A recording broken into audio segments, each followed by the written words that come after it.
बर्फबारी के 10 दिन गुजरने के बावजूद गलियात की तमाम मुल्हिका आबादियों के राब्ता सड़कें बदस्तूर बंद हैं। छांगला गली टू ज़ियारत मासूम समेत बकोट, कैरी रायकी, पसाला, बागन, लौर, गलियात, नगरी बाला और नीरिया रोड के इलाकों की रोड बंद होने से मकामी अफराद को खाने पीने की अशिया समेत ईंधन की कमी का सामना है। इन इलाकों के रहने वालों की मुश्किलात कम न हो सकी, लोग घरों में मैसूर होकर रह गए हैं। इन लोगों के पास खुराक, ईंधन और अद्वियात की किल्लत है।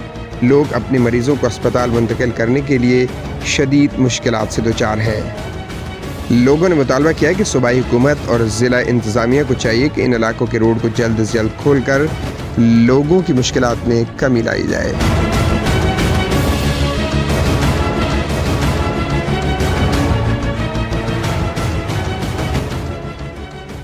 मज़ीद गलियात, हज़ारा, कश्मीर और पाकिस्तान की खबरों के लिए हमारे चैनल को लाइक करें ताकि बर वक्त नई खबरें आप तक पहुँचती रहें।